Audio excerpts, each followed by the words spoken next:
event this size will give people great confidence in going for this government in future.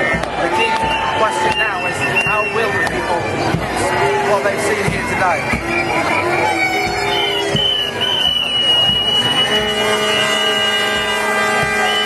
I didn't expect my question to be answered quite this rapidly, to be honest.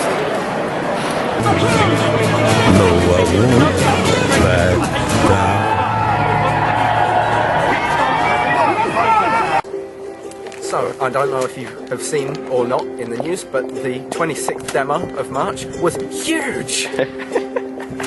There was like 500,000 people there. It was amazing. I had an absolute ball.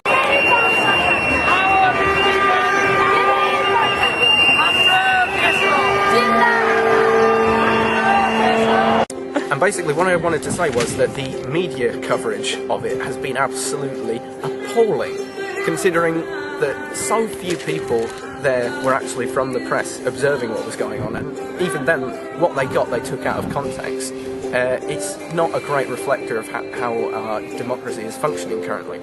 And obviously you have the commentators who write in each of these news establishments going on and on about how they disagree with the mob. Particularly Littlejohn said something along the lines of before tucking into a bowl of dead babies. But I think perhaps the worst thing that I've read about it comes from this unassuming local rag, the EDP, which beforehand was just about legitimate arse-wiping material, but now I think it's fallen down in my rankings. And it's all due to this man in particular. I don't know if you can see that, but that is Martin Mears, and he wrote an article entitled "This is a goose with no more golden eggs to lay." And basically in it he says firstly that everyone who went on that protest was in denial, and then he writes a dictionary definition of it as his opening gambit, which I think is ridiculously poor standard of writing for a start. Then he blames trots, anarchists and miscellaneous toff haters for what he perceived as violence, before saying that VAT is too high and that is why we shouldn't tax rich people anymore. And so I decided in about an hour to knock up a reply and send that into the EDP, and they didn't print it, so I thought I'd just share it with you. And it goes like this. It seems odd to me that someone would imply denial on the part of some 500,000 people whilst constructing a straw man to bolster their own arguments. However, this is precisely what snide reactionary Martin Mears did in the EDP on the 1st of the 4th of 2011 in his article, "This is a goose with no more golden eggs to lay." Oddly enough, I cannot recall seeing Mr. Mears anywhere at the protest. Perhaps his perception would have been less skewed if he stopped daydreaming about being Richard Littlejohn long enough to vacate his cosy study and observe things first-hand, rather than suckle parasitically at the teat of the mainstream media. No wonder he has nothing different to tell us from any other commentator who stayed home watching Sky News instead of looking at things for themselves.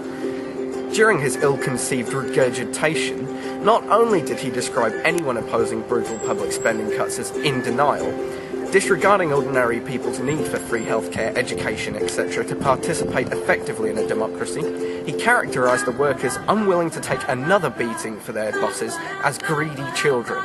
I find this ironic, considering the most childish form of debate is to imply your opposition is in some way inherently stupid, which is something that he persistently did. Mr. Mears continued by implying that trots and anarchists rampaged down Piccadilly, where they were victimised and provoked by the police. That's my words, not his. Whilst he conveniently declined to mention how the violent minority that were the Metropolitan Police routinely rampaged upon peaceful protesters, particularly in Trafalgar Square, where protesters posed no threat but were brutalised systematically by the state's protectors. Mr. Mears also constructed a marvellous myth in the form of his arguments on taxation. He mentioned that we are the 6th highest taxed country in the world, and then used VAT to justify why we should not pay any more. VAT is a flat tax rate, and it hits the poorest in society hardest.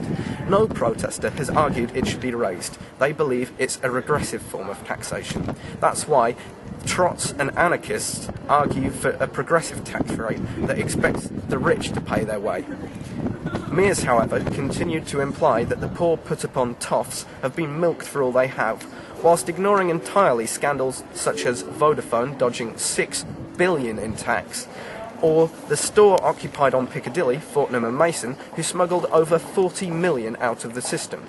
This all comes at a time when the government is laying off tax inspectors left, right and centre, and when Vince Cable has announced the end of the 50p tax rate. Mr. Mears kindly admitted all of this from his article. Fortnum and Mason and those stores occupied on the 26th were not random, they were noted tax avoiders. They were not geese with no eggs to lay, rather they were the geese who laid huge eggs and then hid them in a secret basket in Monaco. Now though, let us for argument's sake assume that our goose is washed up, as Mr. Mears suggests. Human beings do not exist for the benefit of economic systems, it is the other way around. If your goose stops laying eggs, what do you do with it? Do you feed it all your worldly possessions whilst you, your family and friends grow thin and sickly? No. If the goose refuses to contribute to the lives of those who are responsible for its upkeep, you kill it, cook it and eat it, unless of course you're Martin Mears, in which case I assume you devour it raw.